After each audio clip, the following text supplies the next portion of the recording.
Hi friends, ఇదిగోండి మా మునగ మొక్క బాగా వచ్చింది. ఫస్ట్ ఫ్లోర్ వరకు హైట్ పెరిగిపోయింది. అంత బాగుంది, ఏమి లేదు. కానీ ఈ మునగ మొక్కకి ఎక్కువ గొంగళి పురుగులు ఉంటాయండి. అది మెయిన్ ప్రాబ్లం దీనికి. ఈరోజు ఇప్పుడు స్ప్రే చేస్తుంటే చూశాను నేను. ఇదిగో చూడండి, గొంగళి పురుగులు ఈ రెండే అనుకున్నా నేను. వెనక్కి తిరిగితే ఇంకా చాలా ఉన్నాయి. ఇప్పుడు దానికి ఒక లిక్విడ్ ప్రిపేర్ చేస్తున్నాను, అది స్ప్రే చేస్తా ఇప్పుడు.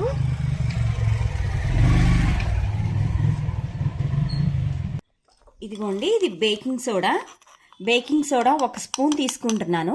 కొంచెం అటు ఇటు అయినా ఏం అవ్వదండి. ఇది 1 స్పూన్ బేకింగ్ సోడా. ఇది నీమ్ ఆయిల్ అండి. నీమ్ ఆయిల్ 1 స్పూన్ వేసుకుంటున్నాను. అన్నీ ఇలా స్పూన్తో మనం మెజర్ చేసుకుంటే కనుక మనకి ఈజీగా ఉంటుందని స్పూన్తోనే చూపిస్తున్నాను. ఇది 1 స్పూను. వెనిగరు 1 స్పూన్ వేసుకుంటున్నాను.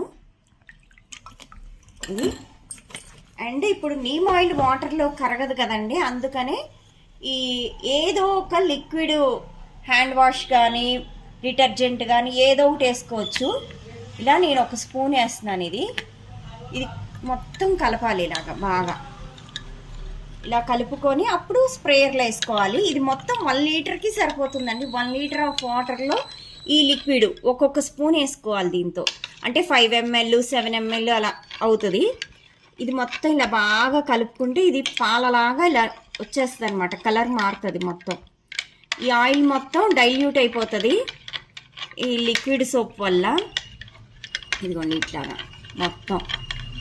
ఇది ఇన్స్టెంట్గా ఇలా చేసుకోవడానికి ఇమీడియట్గా తొందరగా అయిపోతుంది అనమాట మనకి స్ప్రే చేసుకోవడానికి. ఇది 1 లీటర్ స్ప్రే బాటిల్ అండి. దీంట్లోకి కొంచెం 1 లీటర్ కంటే తక్కువ తీసుకున్నాను, ఎందుకంటే ఇక్కడ తీసుకున్నాం కదా మనం ఈ వాటర్లోకి, అందుకని దీంట్లో పోసేస్తున్నాను ఇప్పుడు. ఇది ఇన్స్టెంట్గా రిజల్ట్ వస్తుంది అనమాట. గొంగళి పురుగుకి కానీ మిల్లీ బగ్స్కి కానీ వీటన్నిటికీ ఇదే రెమెడీ. ఈజీగా తొందరగా అయిపోతుంది, మనకి ఏ ప్రాబ్లం ఉండదు అనమాట. చెట్టుకి ఏం హామ్ ఉండదు దీనివల్ల. ఇలా స్ప్రే చేసేసుకోవాలి దీన్ని.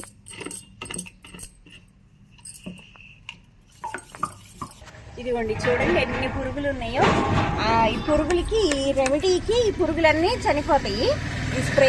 ఇదిగోండి గొంగళి పురుగులు ఎన్ని ఉన్నాయో చూడండి. ఇప్పుడు స్ప్రే చేస్తున్నాను, ఇవన్నీ చచ్చిపోతాయి దీనికి. ఇదిగో ఇలా మొత్తం అసలు బాగా వచ్చినాయి. ఇవి కనపడకుండా చాలా వస్తున్నాయి. ఇవి చూడండి వెనకాలైతే ఇంకా ఉన్నాయి.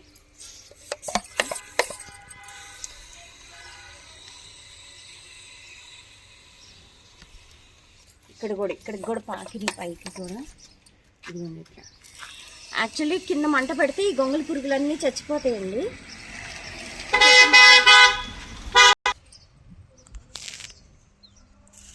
అలాగా ఇదిగోండి కాసేపటికి ఇట్లాగా పడిపోతాయి, వాటికి అవే చచ్చిపోయినాయి. కదలను కూడా కదలట్లా ఇక్కడ. ఇదిగోండి అలా చచ్చిపోతాయి అన్నమాట అవి గొంగళి పురుగులు. ఇదిగోండి ఇక్కడ కూడా.